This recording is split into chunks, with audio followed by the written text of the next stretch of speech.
Wallis Simpson, the woman for whom King Edward VIII gave up the throne, has been the subject of endless fascination and scandal.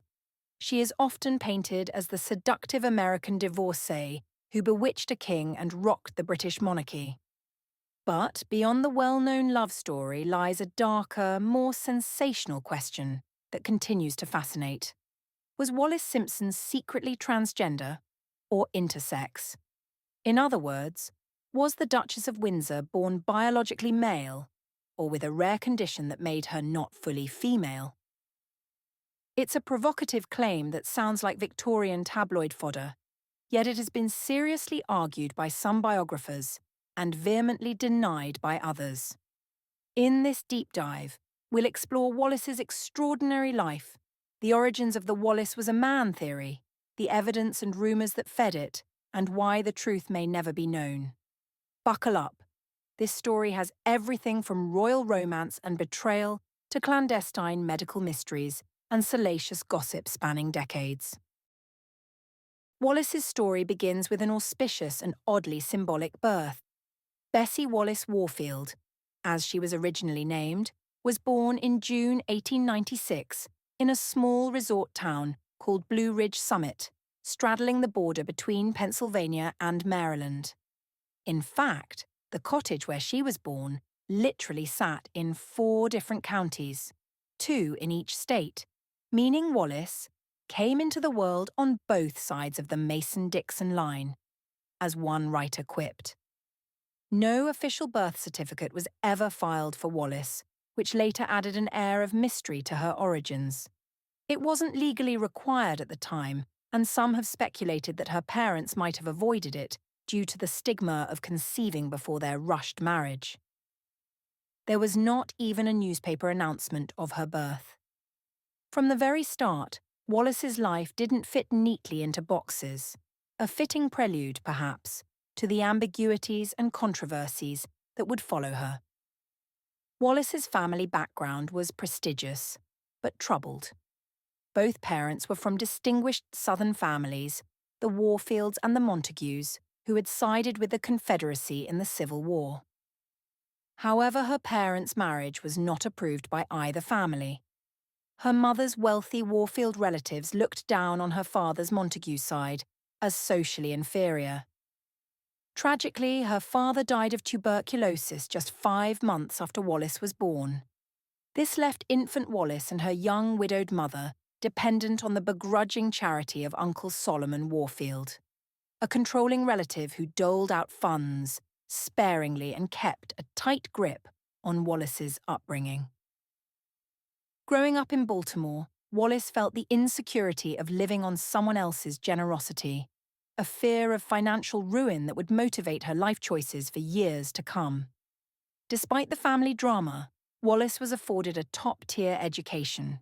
She attended Oldfield School, the most expensive girls' prep school in Maryland, thanks to Uncle Sol's support.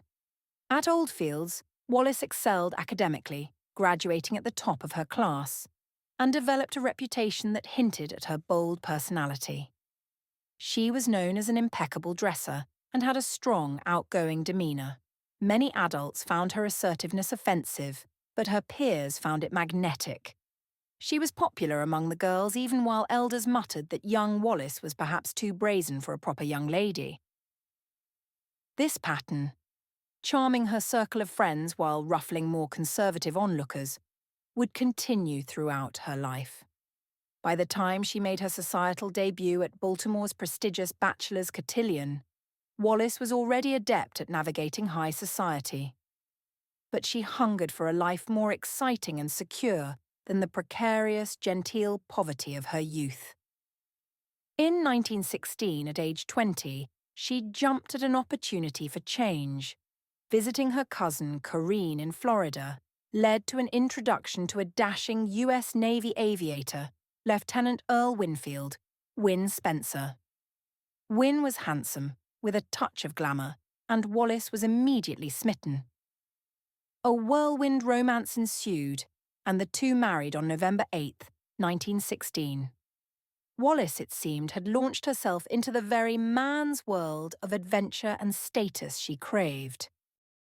Wallis's first marriage, however, was anything but a fairy tale. Wynne Spencer turned out to be an alcoholic with a violent streak, a man who could charm while sober, but became erratic and abusive when drunk. He often left Wallis alone for long stretches, as his naval career posted him to various bases: San Francisco, Washington, D.C., even China. The loneliness and instability weighed on Wallis. She later recounted incidents of cruelty, like the time Wynne drunkenly locked her in a room for hours. As a naturally sociable and flirtatious person, Wallis chafed at being a mistreated, isolated military wife. With her husband frequently absent, Wallis's independent and daring side flourished. She smoked cigarettes, quite scandalous for women then, snuck out to party, and was unapologetically flirtatious with other men, so much so that her sister-in-law later remarked she could no more keep from flirting than breathing. To Wallis, attention from men was like a drug. It lit her up in a way interactions with women did not.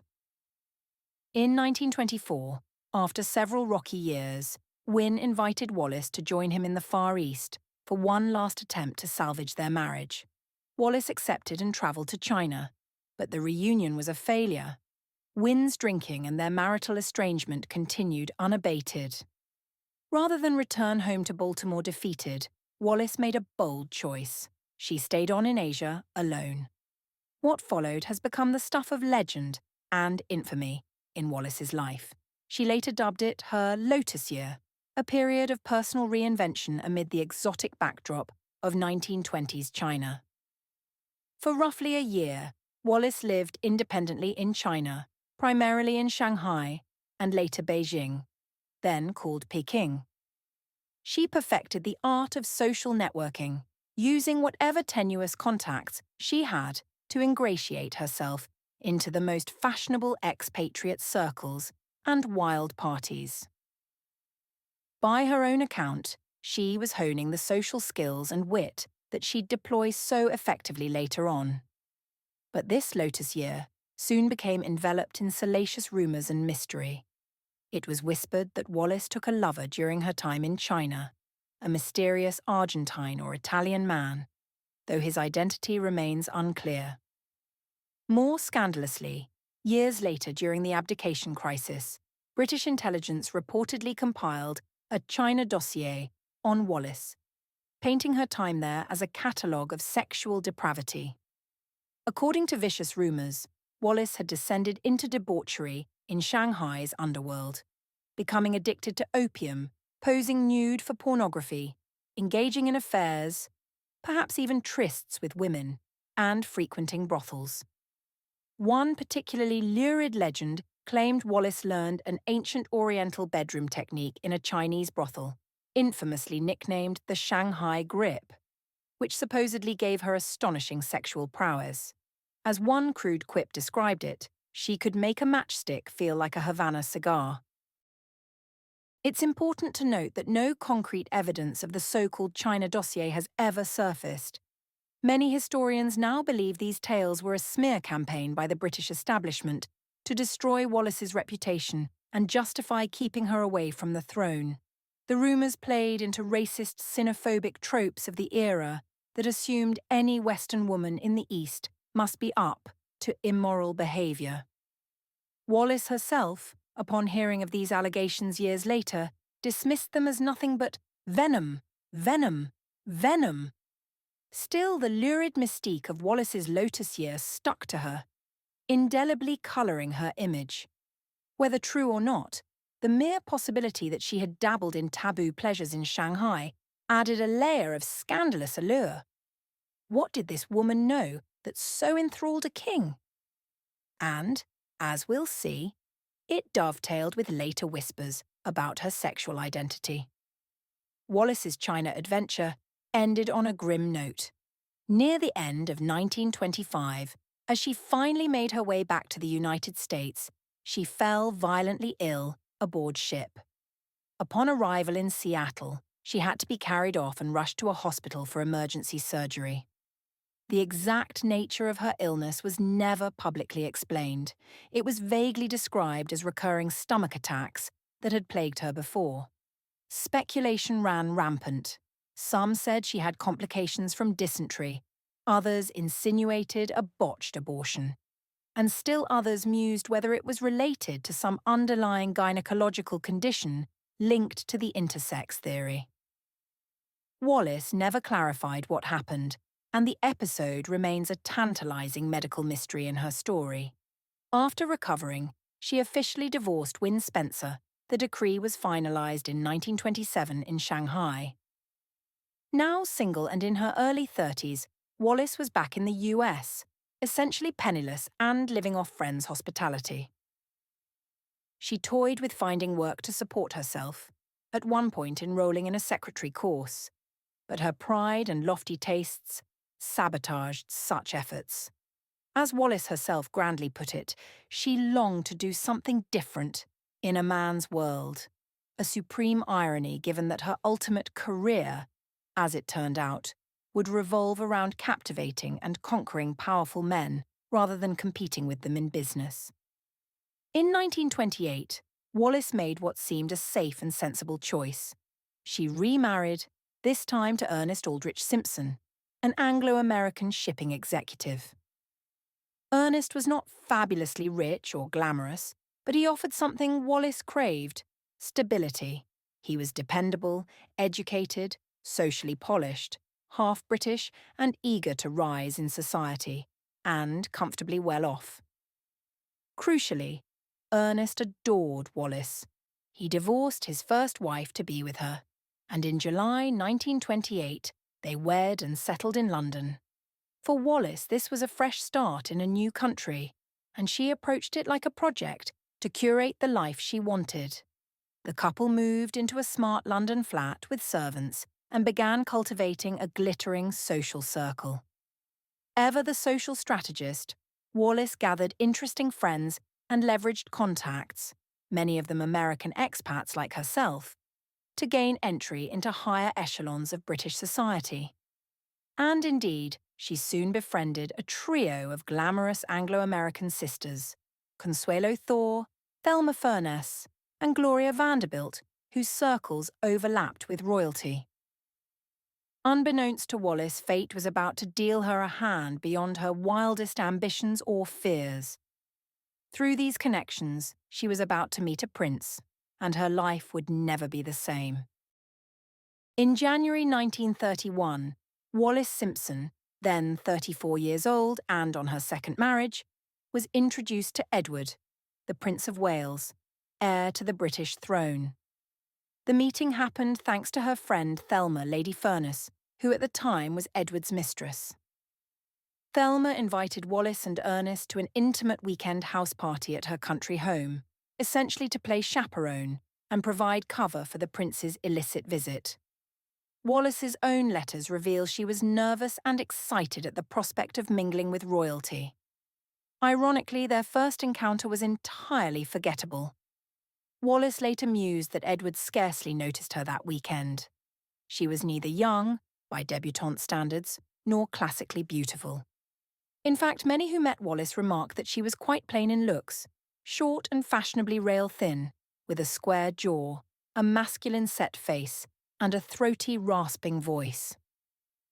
As one society columnist cruelly put it, Wallis was no beauty and had the face of a man, hardly the image of a femme fatale who could steal a prince's heart. Yet, within just a couple of years, that's exactly what happened. By 1933, Wallis Simpson had eclipsed Thelma Furness as the prince's favourite companion and lover. How did this unlikely American socialite bewitch the world's most eligible royal bachelor? Those who knew Edward VIII, then Prince of Wales, say that Wallis offered something he craved. She was confident, witty, and, notably, unafraid to boss around the prince in a way no one else dared. Edward, who had been coddled and deferred to his whole life, was apparently enchanted by Wallis's domineering sass. She playfully nicknamed him Peter Pan, and treated him with a teasing informality that shocked onlookers. Observers noted a strange psychosexual dynamic in their relationship.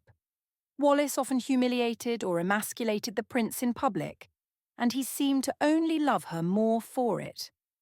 For example, at one dinner, Wallis coolly snatched a carving knife from Edward's hand to show him the proper way to slice a chicken, making him redden with embarrassment. On another occasion, she breezily ordered him to hail her a taxi, rather than asking one of his many staff, and he complied like a chastened schoolboy. Behind closed doors at Edward's country retreat, Fort Belvedere, staff members whispered that Wallis would taunt and berate the prince until she reduced him to tears, after which he would desperately shower her with apologies and gifts to get back in her good graces. It was as if the future King of England had been utterly domesticated, following Wallis around like a dog, in the words of one appalled royal aide. Edward's fixation on Wallis bewildered and horrified the royal household. She was nothing like the demure aristocratic maiden they hoped he'd marry. Instead, here was a twice-married American with a brash attitude, sharp tongue, and suspect morals, at least in their view. Rumours flew to explain Edward's obsession. One theory, traded in hushed tones, was that Wallis had sexual skills that left the prince enslaved, a nod to those China tales of erotic tricks. Indeed, the spurned Lady Thelma Furness herself reportedly fanned the flames of this theory. Bitter at losing her royal lover, Thelma told anyone who'd listen that the 5'7" prince was called the little man for a reason, implying Edward was sexually inadequate, and that Wallis possessed legendary talents in bed that satisfied him despite this. Innuendo aside, it's clear Edward and Wallis fulfilled some deep need in one another. Psychologists later speculated that perhaps both had unusual sexual psychology. Edward had certain physical peculiarities. Staff noticed he had almost no body hair, leading some to question his virility, and was painfully shy and submissive in private relationships. Wallis, on the other hand, may have felt incomplete or insecure in her own womanhood, for reasons we will explore shortly, and thus relished having power over a man. As one analysis put it, the ideal partner for her personality would be one who allowed her to appear the perfect one, and him the inadequate one carrying the flaw. In Edward, Wallis found a partner willing to worship her and be dominated. In Wallis, Edward found a strong figure who made him feel alive and unprincely. Love story or twisted psychology? Perhaps it was both. But in any case, by 1934 the Prince of Wales was utterly besotted, and Wallis had effectively taken on the role of his exclusive mistress. The scandal that ensued is well known in broad strokes. In January 1936, King George V died and Edward ascended as King Edward VIII, with Wallis Simpson still by his side as an unofficial consort.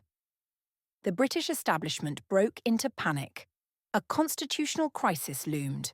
The king insisted he intended to marry Wallis, who was in the process of divorcing Ernest Simpson, and make this divorced commoner his queen. The government, the Church of England, and the royal family were nearly unanimous that this could not happen. It was against British law and tradition for a monarch to marry a divorcee with two living ex-husbands. As pressure mounted on Edward to give Wallis up, he refused. Wallis herself grew frightened. She never wanted to ignite a national crisis. In fact, evidence suggests Wallis did not want to be queen at all. She privately referred to the scenario as playing a game with dynamite and at one point fled to France to escape the spotlight and try to cool things down. Letters she wrote at the time to her former husband Ernest and to her beloved Aunt Bessie show Wallis was anguished and full of regret. She missed the stability of her life with Ernest, and never envisioned Edward would actually choose her over the crown. But Edward was unwavering. In December 1936, after just 11 months on the throne, King Edward VIII abdicated, giving up his crown for the woman I love. It was a cataclysmic event for Britain, and Wallis was vilified like never before. In the fallout, Wallis became the target of unprecedented public rage and slander. The British press, which had initially kept quiet about the affair, now unleashed pent-up stories painting Wallis as a cunning, twice-divorced adventuress who had essentially seduced and captured the king, tearing apart the monarchy. She was branded with every misogynistic slur available: a gold digger, a witch, an agent of Hitler, due to the couple's later visit with Nazi leaders, and the lowest of the low, as the Queen Mother famously called her. Amid this barrage, an extraordinary claim also resurfaced: that Wallis Simpson was not all woman. Innuendo about her gender or biology had swirled in private circles before, but now it found new life. Simply put, the gossip suggested that Wallis had a physical condition that made her anatomically or chromosomally male. The most notable proponent of this theory was Michael Bloch, an author who actually served as Wallis's official biographer in her final years. Bloch lived in her Paris mansion towards the end of her life. Wallis died in 1986 and had access to some of her personal doctors. Bloch became convinced that Wallis had androgen insensitivity syndrome, AIS. AIS is a rare intersex condition in which a person is genetically male, having one X and one Y chromosome. But because their body's cells are insensitive to male hormones, androgens like testosterone, they develop physically as a female. In complete AIS, the individual will appear outwardly female at birth, with female anatomy, but internally they lack a uterus and ovaries. Instead, they have undescended or partial testes, rendering them infertile. Such persons are typically raised as girls and often have no idea of their XY chromosomes until later in life, often when they don't menstruate or can't conceive. Bloch reportedly heard from one of Wallis's longtime physicians that she exhibited signs of AIS, essentially a second-hand medical rumour, since Wallis never publicised any such condition. If true, it would mean Wallis was genetically male, but lived her life entirely as a woman, likely without even knowing her chromosomal status.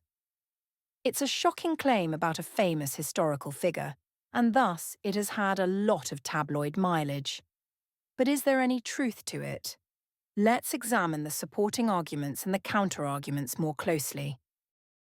Evidence that fueled the Wallis was male rumour: lack of children. Through marriages to 3 different men, Wallis never became pregnant or had a child. This was highly unusual for the era and social class, and highly conspicuous for a king's mistress expected to produce heirs. Complete AIS would make her incapable of conceiving, which aligns with this fact. People in the 1930s noted how strange it was that Edward risked everything for a woman who couldn't give him children. He himself said he didn't want children, but the public saw it as a dereliction of duty to the crown. Masculine features and mannerisms. Numerous contemporaries commented on Wallis's masculine vibe. Biographer Anne Seber describes her face as square-jawed and masculine, with a low, harsh voice. Even her fashion choices sometimes had a menswear flair. While none of this is proof of anything biological, it fed the gossip that something was off about her femininity. Androgen insensitivity syndrome theory. Michael Bloch's hypothesis, reportedly based on a conversation with an old gynecologist, gave a patina of medical legitimacy to the rumours. The idea that she is in fact a man, as one doctor supposedly told Bloch, was sensational. Biographer Anne Seber later picked up this thread, also suggesting Wallis had complete AIS, also called testicular feminization, in her 2011 book, That Woman. The fact that more than one biographer entertained the idea lent it credibility in the eyes of the public, or at least gave headlines something to latch onto. No man below the Mason-Dixon line. That infamous quote, attributed to Wallis, is often cited as a veiled admission that she had abnormal genitals or a psychological complex about them. combined with accounts that she avoided sexual intercourse and that some lovers, including possibly Edward, had a chaste relationship with her, it offers a tantalizing clue of a sexual secret. Health mysteries. Wallis had multiple health issues throughout life that have retroactively been spun into the AIS narrative. Aside from the 1925 surgery, she later had surgeries for various internal issues. Some sources say she had operations in the 1950s and 60s, details unspecified. Some wonder, were these to remove undescended testes or address complications from AIS? There's no solid evidence of this, but speculation runs wild when details are scant. Notably, when Wallis died in 1986, no autopsy was performed. Conspiracy-minded folks love to point out that if an autopsy had been done, the truth of her sex might have been revealed, but the royal family ensured she went to the grave with her secrets intact. In reality, autopsies on 89-year-old duchesses aren't commonly done, and there's zero indication of royal interference, but the lack of post-mortem proof means the theory can never be absolutely ruled out. Convenient explanations. The intersex theory also neatly explains the psychological dynamic between Wallis and Edward. If Wallis felt less of a woman, perhaps she overcompensated by dominating her men. And if Edward felt insecure in his own masculinity, the little man jibe, perhaps he gravitated to a partner who wasn't a typical woman. This is all pop-psych speculation, but sensational biographies have posited it as a way to rewrite the famous romance as two damaged people clinging to each other's flaws rather than a grand love. It certainly makes for a dramatic reinterpretation of history. The king who abdicated might have unknowingly abdicated for a person who was genetically male. Counterarguments and doubts, complete rubbish or unprovable. While the theory is provocative, many historians and medical experts are deeply skeptical of the idea that Wallis Simpson was intersex or transgender. Here are the key points often raised in rebuttal. No direct evidence. Despite all the rumours, not a shred of direct contemporaneous evidence has been produced. No medical records, doctor's notes, or personal letters from Wallis indicate she had AIS or any disorder of sexual development.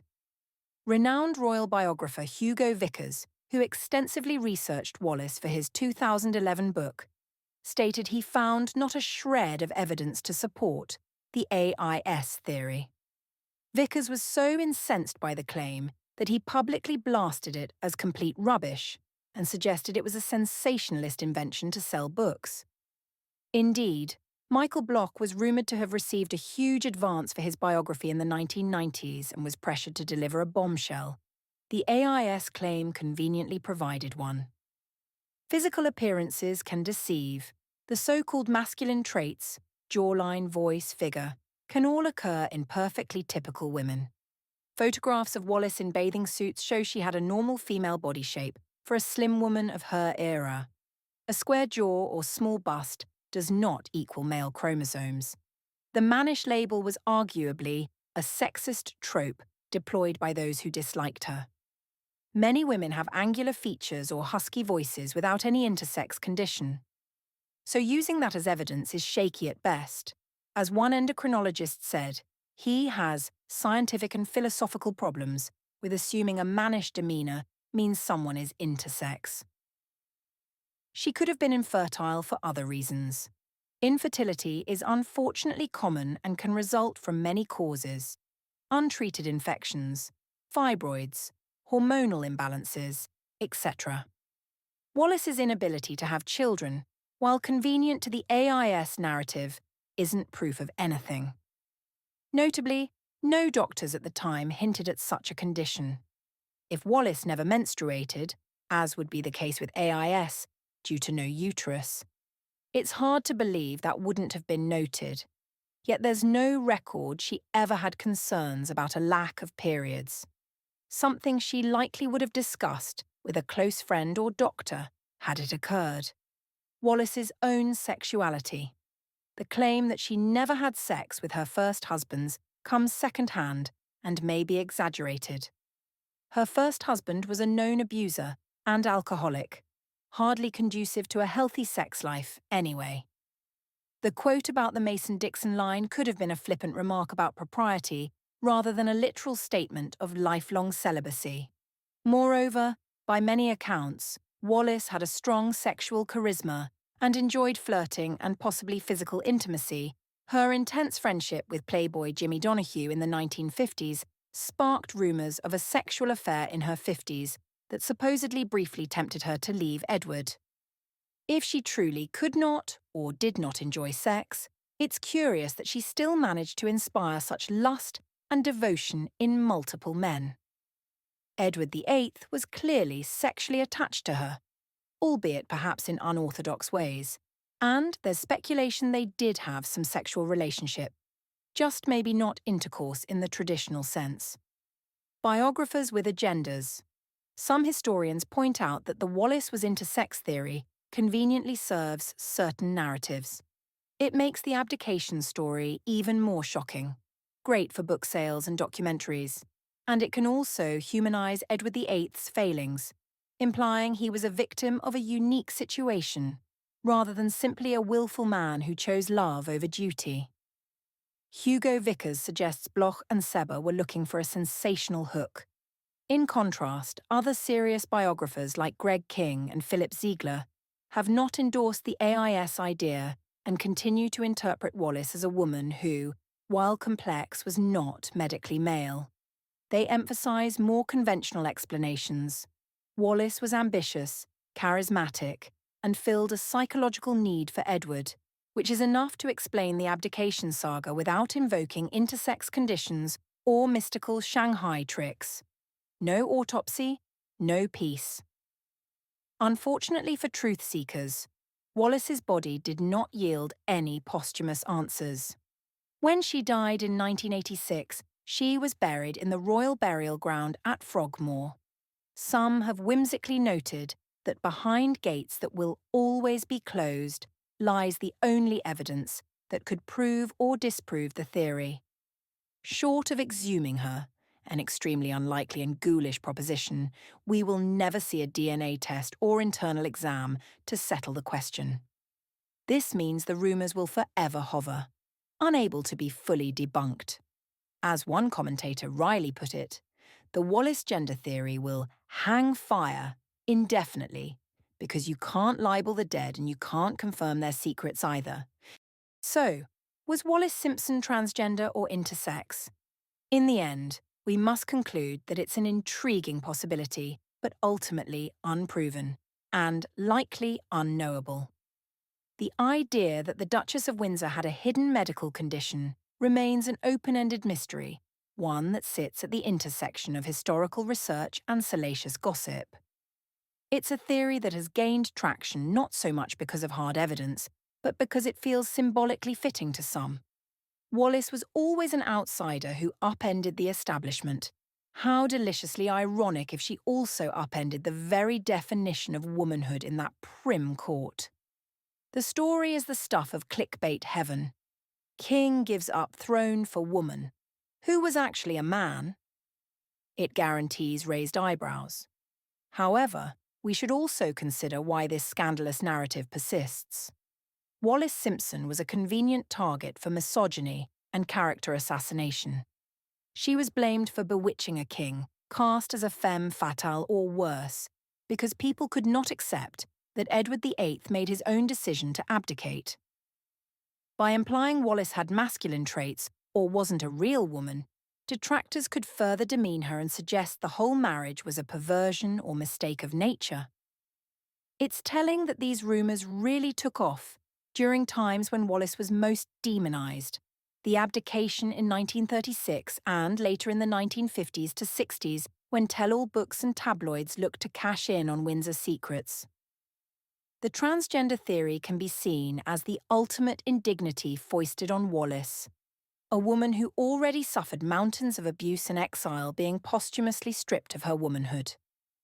Little wonder that some historians, like Vickers, take a moral stand in calling the theory sickening. From a modern perspective, if Wallis indeed had AIS, it wouldn't make her a man at all. She would still be considered a woman with an intersex condition, and it would in no way erase her identity or the life she lived. It's quite possible she herself never knew of any such condition, if it existed, and thought of her inability to have children as just bad luck or a consequence of past illness. If alive today, perhaps she'd find the whole question absurd or offensive. And what about Edward? There's an extra poignancy here. Had the truth of an intersex condition come out in the 1930s, it might have actually solved the abdication impasse in a twisted way. If Wallis had been declared legally male by the standards of the time, Edward's marriage to her could have been nullified or rendered impossible under law, potentially keeping him on the throne. Of course, that would have been a cruel and humiliating spectacle for Wallis, and Edward likely wouldn't have stood for it. Instead, he gave up everything to be with her. For all the speculation about their private lives, one thing is certain: their fates were entwined until the end. After abdicating, the newly titled Duke and Duchess of Windsor lived out their days mostly in exile, alternating between resentment and revelry. They hosted dinner parties, shopped, travelled, and sniped at the royal family from the sidelines. To some, they were glamorous celebs. To others, pathetic figures clinging to past glory. Few who knew them well described what they shared as love, one observer noted cynically of the Windsors' later years, implying theirs was more codependency than romance.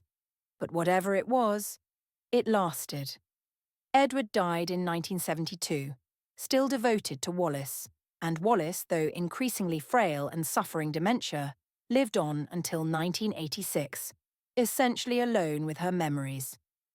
In the final analysis, the question of Wallis Simpson's gender remains a spicy footnote in one of the 20th century's greatest love scandals. It's a testament to our endless fascination with the private lives of the famous and the lengths we go to find hidden explanations for extraordinary events. Was Wallis a transgender trailblazer by fate? Or is the idea simply a scandalous myth born from malice and sensationalism? We may never have a definitive answer. But as long as the story of Wallis and Edward is told, this provocative theory will likely be mentioned, part of the legend of the woman for whom a king gave up a crown. In the end, Wallis Simpson remains, as she always wished to be, different, something out of the ordinary, perhaps more than even she ever realised.